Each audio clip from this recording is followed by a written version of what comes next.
Hello, everyone. We're glad you found us, and welcome to our podcast at antiqueauctionforum.com. We hope you find this show entertaining and informative.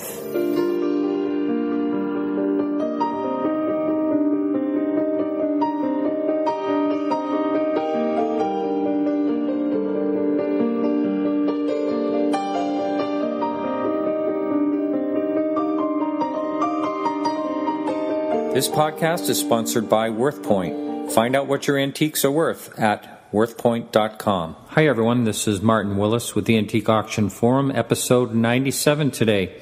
We are on Stitcher now. If you are listening to us on Stitcher, thank you. A lot of people are. You can jump on our website, which is antiqueauctionforum.com. Check out our message board.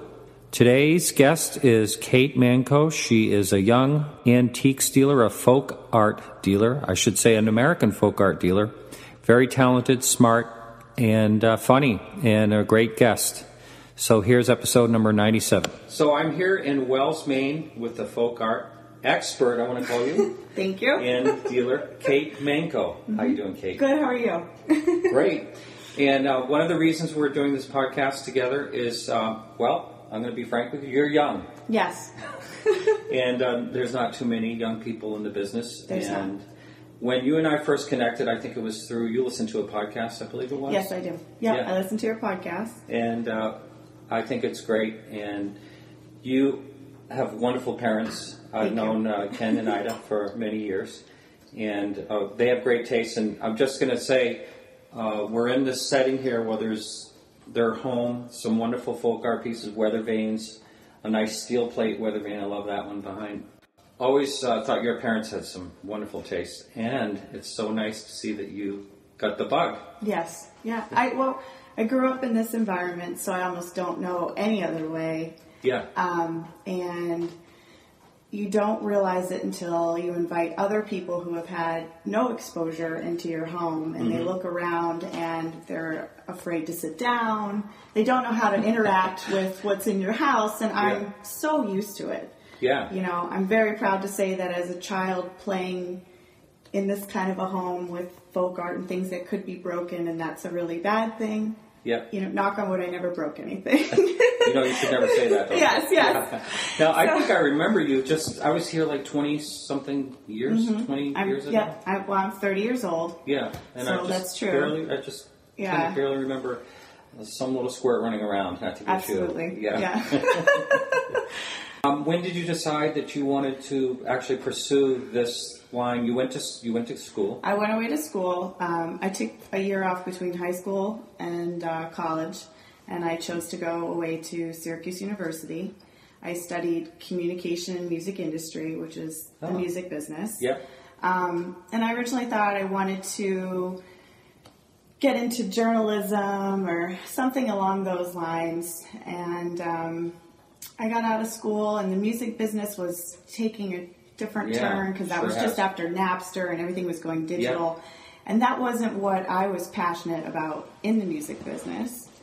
And so I came home, and one thing I started to realize about myself was that I liked being around the kind of eccentric people that the art business has, and that I liked the idea of being self-employed, and I liked to travel, and there was all these things that growing up in this household I was exposed to, but never knew how much I wanted, you know, when it was time to grow up. And that's something that really kick-started my interest of, well, I like to travel, I like to look at these things, I like to buy these things, I like to sell these things, and I've always had my hand in it in some sort of way. I've been a collector since I was a child. Really? I had the first ever student exhibit at Syracuse, and they have a wonderful museum there, but they had never had a student have their own collection in their museum. So they sought me out on campus. You know, you never know who's looking for you, but I had my first ever exhibit there. And I've had several exhibits since then of my collection that I started since I was 5. Do you remember what you first started collecting? I first started collecting folk art animals.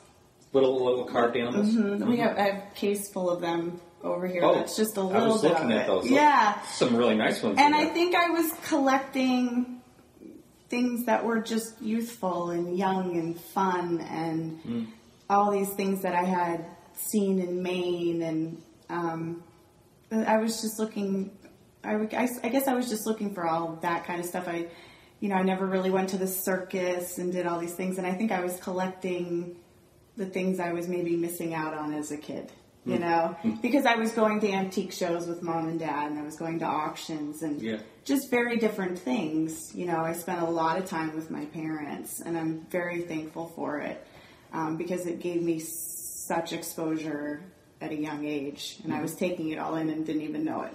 Yeah. Can you describe just some listeners out there, possibly, because they get listened to in other countries and things like that? What would you consider American folk art in a nutshell? Is there a nutshell you can put it in? Well, to me, it's naive. It's weather vanes. It's sculptures. It's carvings. It's something that somebody did. Maybe it's one of a kind. You may never see it again. And to me, how do you put a price on that? Yeah. And it's mostly done by artists who aren't necessarily trained, didn't go to school, and just did it for whatever reason they wanted to. And it has history to it, provenance, things that people keep, and most of the time they don't even know what it is. Yeah. And to me, that's folk art. Now, there's sometimes they're accompanied with real fascinating stories, though, certain pieces. Absolutely. Does anything come to mind? Can you think of anything in particular? Well, geez, there's so many. To me, my favorite stories have always been just the ones that are what people truly love. And they bought it because they like it, and they owned it for however long. And where I see the separation now and the difference in generations is that, like, maybe the kids don't want it, the kids don't feel that way, the way the parents feel, and they have no one to give it to. And to me, that's really sad. Yeah. So what I always enjoyed about the business was the story and how long it lives on with the piece. Right. And that's, to me, one of the greatest things. And I like I said, I always feel so bad when somebody doesn't want something. It's good for a dealer. Yeah. But, there's always there's an element of happiness and sadness, I think, in all of that. Right. Now, we deal in things that are considered perceived value. A lot of things are. How difficult is it to price a unique item? When I'm doing an appraisal, it's not easy. It's not. So how do you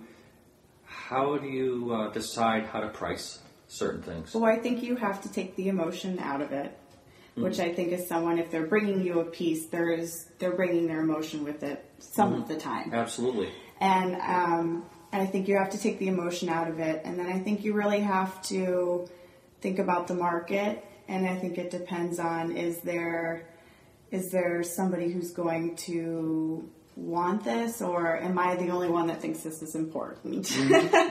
And then I really think you got to do your homework. You really got to look at the past, look at what's happening, and think about, well, what's the next phase? And I really think that it's hard to put a price on folk art if you want to compare it to something like the contemporary and the modern market, because this isn't necessarily mass-produced. This is one of a kind. This has history. This is a whole other life form, but the prices are completely different. Right. Yeah. And the audience is different most of the time. So you really, really have to think about it. This is not just a overnight thought. I think these days, right now, where the market is and everything, it's really important. You must have to have a really good memory for who wants what. You do. And you can, do you buy on speculation a lot of times? I do. I buy, the clients that I work with, I feel buy for their personality, which makes it a little bit easy. and I'm buying things for them that they like. So if I know what they like, then it's usually a given. I know you'll like it, and they do, and it works out. Now, the clients that maybe don't have a focus yet, but are just starting to buy, and they're not sure what they like, I mean, you have to throw a lot of stuff their way to kind of get a feel for it, and then eventually, it works out. You put together a great collection.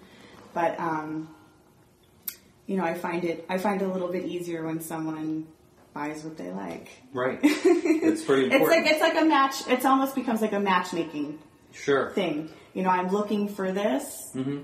Well, here it is. Is that what you were really looking for? Yeah. Then yes. Yeah. It works out. I find it like a little bit of a matchmaking thing. And I bet you probably have people that like collect patriotic, like American flags or decoys or like that. Yes. And they like to, mix it with what they have and make sure it all goes together. Mm-hmm. Yeah. And I find you work with a lot of people who have more than one home. Yes. So then you're deciding, where does this go? Does this, go here or there? And so you're buying with a lot more than one focus in mind. Now, are there any contemporary folk art creators that are sought after right now that you can think of? Not to my knowledge. It's not something I really follow. Okay. But I'm not saying it doesn't exist. Sure. But for me, I've stuck to what I've been doing, and I started buying rock and roll memorabilia. Really? As well, and I noticed that it helped me. Folk music? That's just a joke. No. Okay. But yes, folk and folk, right? Yeah. It helped me bridge the gap a little bit between the audience of youth and legend, let's say. Yeah. And I noticed that it was always like an icebreaker for me being young in the business. If someone didn't necessarily know how to approach me, other than I knew you when you were this tall or this age, or I know your parents, then music was like a good icebreaker. It was sort of, I used to have this album, or I love this song, or do you have any of this? And then I noticed that I had a lot of people mixing folk art and rock and roll and involving their kids, and maybe if the wife was just a collector but the husband wasn't, there was something in it for the husband if he liked music, and it kind of evened itself out. And what was good for me studying music industry was that I was still involved in music. It's something I'm very passionate about, and it's brought me lots of interesting places. Oh, I bet.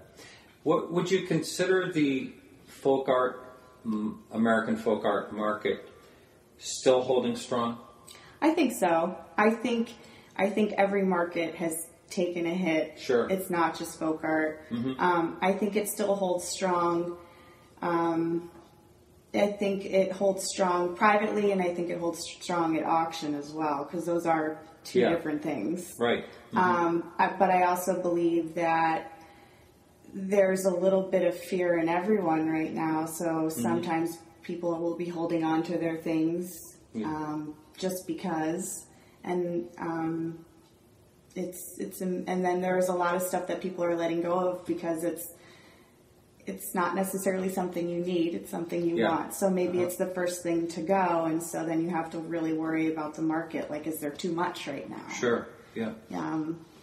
It's something, again, you have to keep your eye on and really do your homework, and then that becomes a part of the value as well. I think it's still valuable. We know it's still valuable. We're all still here. Yeah. So it's just, there's a lot of stuff going on. It's different right now. Yeah. What would you consider a real hot segment of folk art? Well, I think for a while it was weather vanes. Yes, they're still pretty strong, aren't they? They are. I think that it's just that they were consistently in the news at auction and privately selling for big bucks all of a sudden. Right. Helicopter thefts too. Yes. Yeah, people were stealing them from helicopters. Yes. Yeah. And it was just all of a sudden it was protect your weather vane, get it off the roof. Yeah. Put a reproduction up and store the other one. Absolutely. Yeah. I'm not sure. The next big thing I think is probably on its way. Mm-hmm. What it is, we'll see. Yeah. But the last major thing that I remember reading so much about was weather vanes and how much they were bringing. Speaking of weather vanes, can you talk about the show you help out with? Yeah, for the last 3 years, this year will be year 4, I've been assisting David Schorsch and Eileen Smiles at the Winter Antique Show. Mm-hmm. And it's a blast. Yeah. It's a great show. Do you go? I have been at one time, but not for several years. So it's a little bit of everything, and it's great. And it's been good for me because it's helped me get out there and meet a lot of people. You meet so many interesting people coming through that show. There's so many. And it's been good working with other dealers, especially those with different inventory than what I have. So we're learning a lot from each other, helping each other out. Because I think camaraderie is really important in this business. We should all, absolutely, look out for each other and be helpful. And I think the mistake a lot of people have made in the business, this is just my opinion, okay, is not sharing knowledge.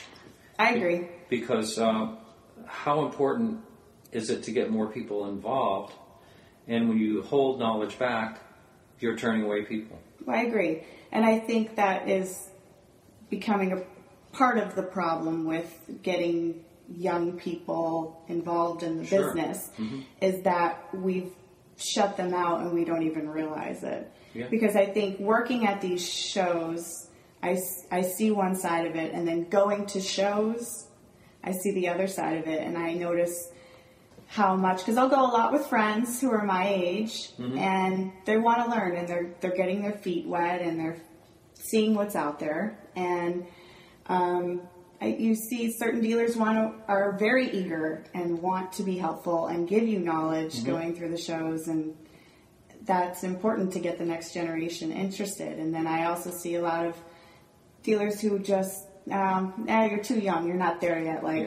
It's not that it's a waste of time, but it's not overly helpful. It's not, let me teach you, so maybe one day this will be great for the both of us. I think one of the things that's important to teach, and I bring it up almost every single podcast, is what determines a fake.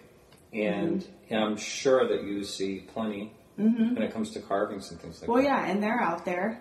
Yeah. They're out there, and it's a shame that they still are, because there's so many of us in the business that know what it is and isn't, and it should just stop circulation. If we could do that, cease and desist. But I mean, you see it, and when you see it, if it happens to your client or it happens to, if they buy mistakenly, it's devastating. Yeah. It leaves a sour taste in everyone's mouth, and that's not good. It stops a lot of people from collecting. Absolutely. When they get burned or something. Yeah. What would you suggest if someone is just, has an interest? How can they buy safely so they're not going to buy a fake? I think that they have to educate themselves to a point. I think they're, where they get their knowledge from is based on how I think they would learn. Do they want to watch something on TV? Do they want to read about it? And then I think that they have to kind of go around to shows and go to shops. And I think eventually they would have to trust a dealer. Yeah. And I think that they would have to talk to as many people as they possibly could and find out what made them comfortable and where they get their trust from. Because I think they have to trust themselves as well. And to know that they could have confidence to buy something and have confidence to work with somebody. And, every now and again something does happen, but it's how you react to it. That's, this happened, it's okay, we're moving on. But I think that you have to give yourself some knowledge, and you have to trust yourself and trust who you work with. Getting back to what folk art is, can you explain to our audience the different segments in what would be considered folk art? In other words, carvings, other textiles? Yeah, because if you think about, if you've gone through the American Folk Art Show, You'll see a little bit of everything, but you will see weather vanes. You will see paintings, whether they're portrait paintings or paintings of scenery. You will see carvings. You'll see textile. Then there's so many other divisions of it, like, because to a point there's like marine, there's the burl, there's rustic. Burl, like burl? All the burl wood. And, burl bowls and things like that. I mean, there's so much within the genre that you'd have to go and see it all in one place. And I always thought that was nice about the folk art show, was that you could see what it all means. And even the museum, like the carousel figures. Yes, I love those. Right, and there's so much. Yeah. There's just so much. There was some incredible talent. Yes. Now, have you ever dealt with Bellamy eagles?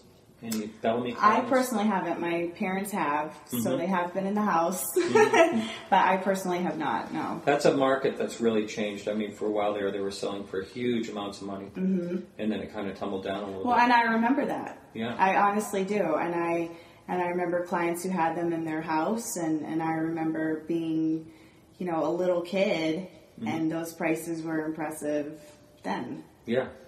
But you don't hear too much about them right now. Right now, yeah. John Haley Bellamy was a carver out of Kittery, Maine. Right, yep. And, I've been past the house. Yeah. If you come to Maine, it's one of the places you could check out. Yeah, that's right. You have been involved in one way or the other in the business. You've seen all the changes. You've seen when the Antiques Roadshow started. You saw the internet start. You saw social media.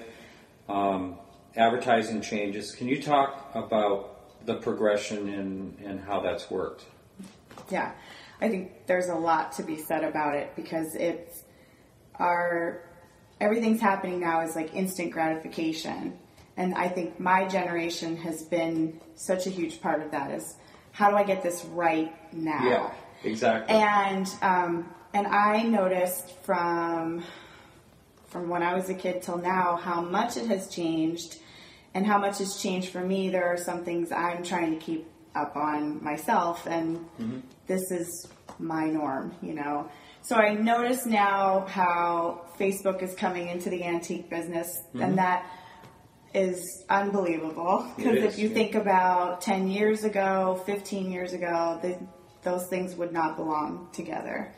Antique Roadshow, I think, was really great getting exposure. I think it opened up to an older audience, and the younger audience only probably within the last few years has gotten interested. And I only say that because I talk so much about it with my friends, and only now have they started watching it. But now we talk about history detectives, we talk about Pawn Stars, we talk about American Pickers. There's so many other mediums out there now that are exposing people to antiques and art in general. And it's fun. Where I think it could cause trouble is there's always the producer that steps in and adds the fluff and the glitz and glamour and all that kind of stuff. And some of these things never take place in the business. They help the show, but that is not 100% of what the business is. I will tell you something. I have an opinion about that. I watched one of the shows. I don't even know if I should say which one it is. But to give you a clue, the people bought something in a storage area, but it's not Storage Wars. It was another one. And the way they were approaching their items for sale to the people that will buy it, and the people that were buying it would never, ever act that way if the camera wasn't there. Yeah. And that was the negotiating. Absolutely. That's what I'm talking about. The negotiating does not happen. If you're out there and you're watching that stuff, negotiating does not happen like it does in a lot of those shows. Right. What I appreciate about American Pickers is that is essentially how the antique business started. Everybody was like a picker. It's like on your way to becoming a dealer, and getting on the road and just finding things and bringing it to light, and then it's basically the start of it, and then it just goes from there. And what I always appreciated about the roadshow was the wow factor of, oh my goodness, I can't believe I own this and I had no idea what it was worth. Mm-hmm. But the only bad part about it was everyone thinks that they have that similar item. To yeah. And this is, and so then it has made, you probably know this when you do appraisals and different things, very difficult because that sword is like the one that was worth $10,000. Mm-hmm. You hear that? Yeah, and it's just like it. Not everything is that. Mm-hmm. I mean, there are those moments. They do exist, but not everything is that. So I even noticed when I got out of school, I graduated in 2004, I would say more antique dealers were starting their websites. Mm-hmm. And I think at this point, everyone has redone their website to change it and, kind of keep up. But while we're on this subject, just quickly, what is the URL of your website? We are MankoAmericanFolkArt.com. Manko, and that's M-A-N-K-O. M-A-N-K-O. Mm-hmm. And we keep it pretty simple. We show a small sampling of what we have. We try and update it every few months. Mm-hmm. And it's that we offer a place for people to call or stop by because we keep an open shop right near the home. Mm-hmm. And it's where we have folk art. I have a little bit of rock and roll on there. And oh, you do on the website? Mm-hmm. Yeah. Now, how do you advertise? I advertise in Antiques and Fine Art Magazine and Main Antique Digest. And I took over the advertising end in the last 6 years. Mm-hmm. And one of the things that I was really adamant about was how do we get young people interested? And from reading these publications from a young age until now at 30, what I always felt was missing was the interaction of a person and an object. Mm-hmm. I always thought it was strange that they would take these photos of these people's houses in their collections, but you never saw the people. Yeah. And I respect the privacy, but there was nothing personal about it. No human touch or connection. Yeah, exactly. And then I just kind of felt, well, if you want young people, they have to see young people. And so the other thing was I was really officially starting in the business. And I had heard from so many, you got to get your face out there, you've got to get exposure. And I just thought, okay, well, how do I do all of these things? Mm-hmm. And so I started putting myself in my ads to get myself out there, to show youth, to introduce the next generation, mm-hmm. to show basically we've gone from mom and dad, Ken and Ida, to Kate, and this is me, and this is still us, and here we are. And I've heard so many good and bad things about it. Why bad? I think that it's really people maybe don't get it, and I guess what I find frustrating about it is because you're in a picture with a piece of folk art. Yeah, and maybe there's always some sort of thing going on. We'll put a quote or a scene, mm-hmm. But it's really about what's going on right now. Mm-hmm. And I think that's a great idea, actually. Well, and it has a story, and so mm-hmm. to me, it is a piece of art. And so if you collect art or you're in the art market, I mean, it's different, and that's usually what you have to accept about art. And so I think the point is if we're selling one-of-a-kind pieces and everybody has to have that one-of-a-kind and be different, then that's essentially what I'm doing, and I'm continuing it on with everything. It's part of the whole lifestyle, really, Mm-hmm.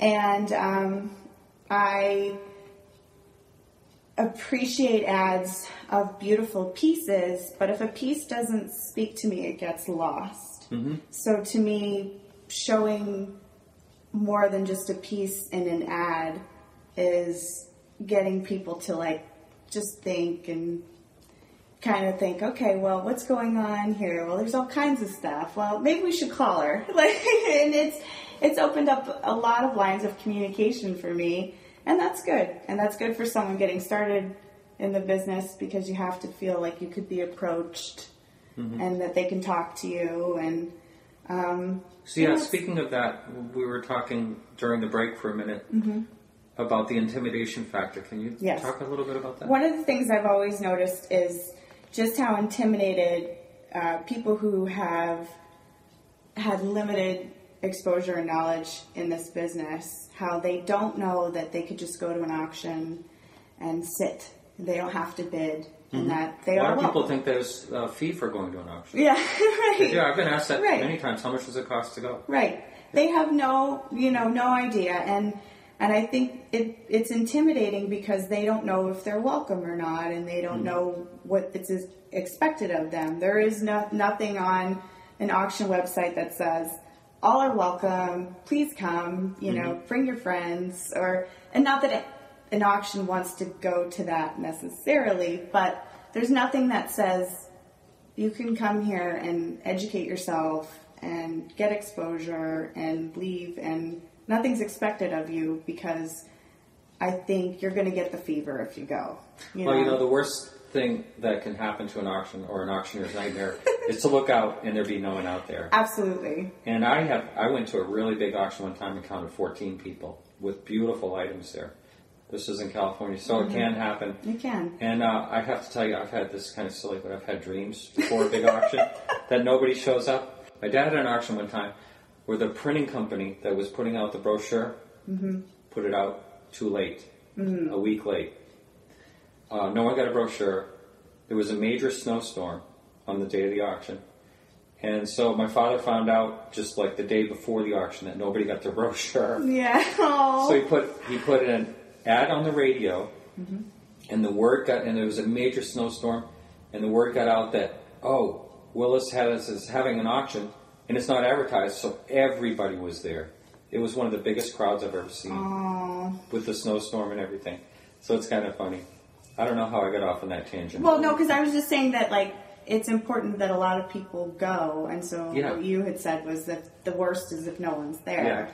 And it's great to learn at an auction. Absolutely, because you learn about prices, and you learn about other people who might be like you, who are there. Yeah. And you see what they're buying. And a lot of times people share their knowledge at an auction. Sometimes it's after they buy something.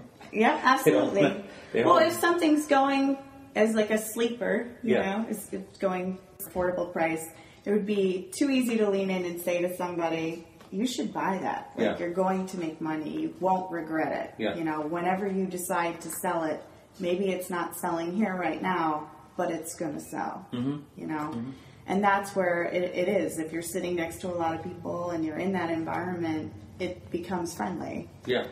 And I will say this, because I try to go to shows outside of just the folk art realm, just to see what it's like and what the dealers are like and what the audience is like.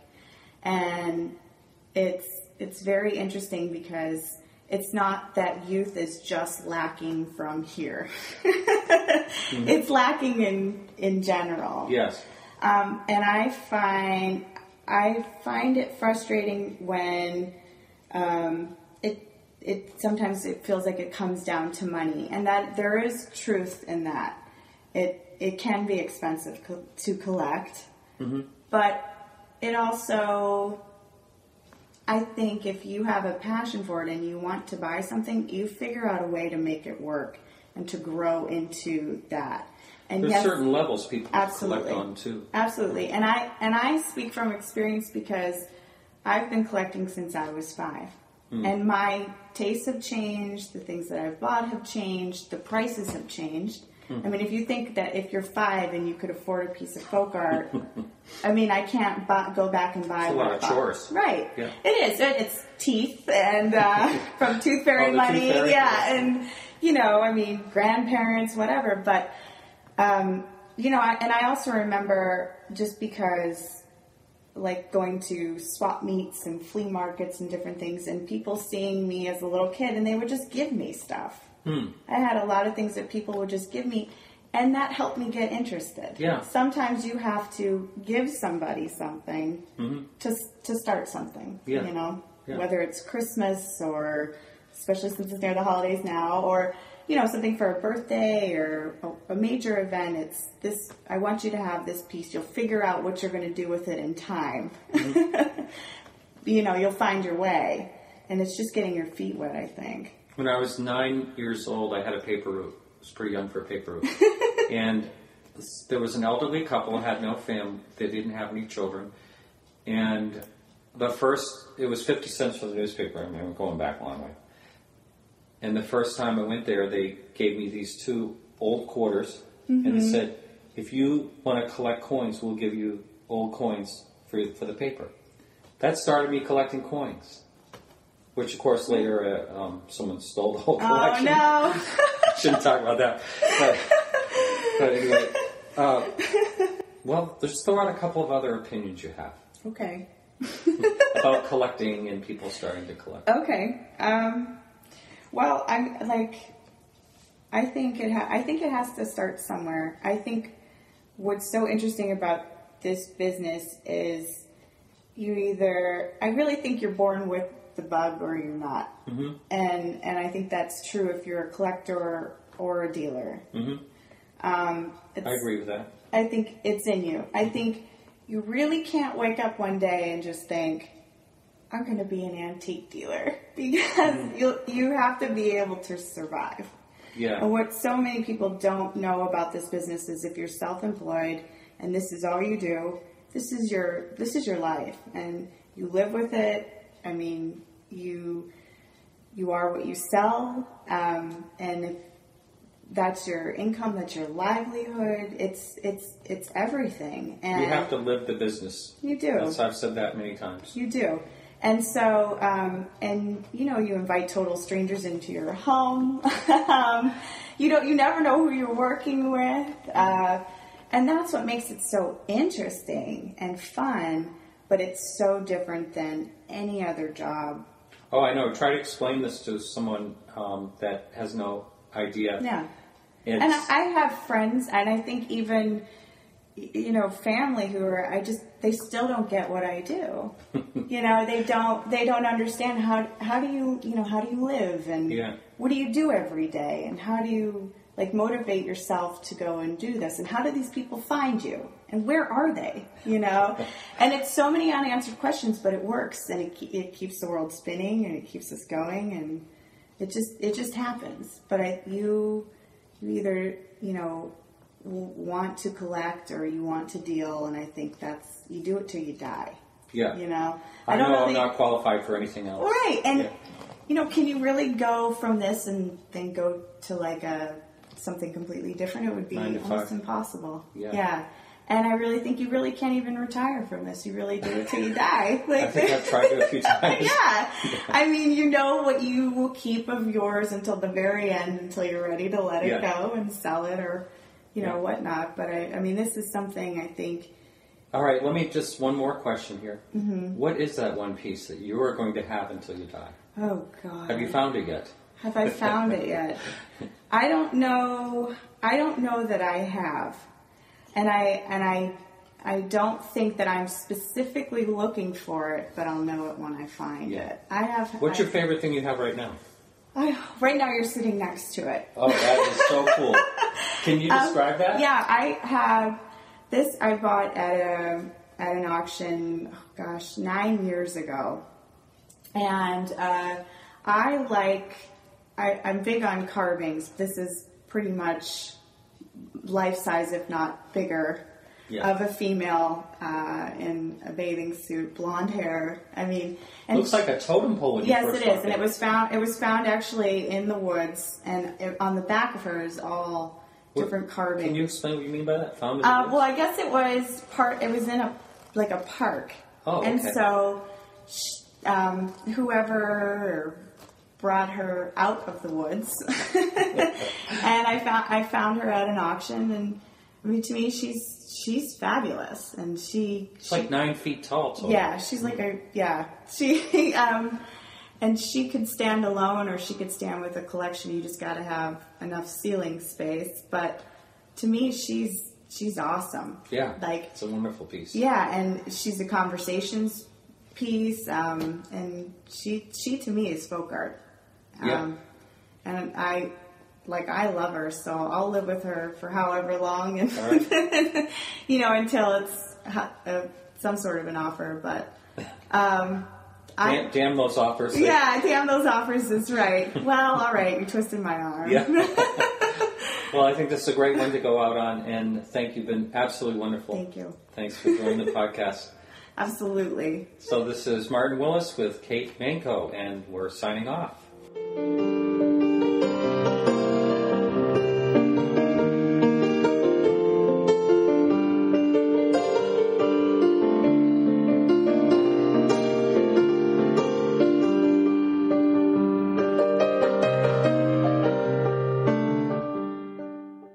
Hello again. While you are on our website, antiqueauctionforum.com, please stop by the forum message board. Click on the Community tab at the top of the menu bar, and you can join in on a topic, post your own website links, and do a lot more. Thanks.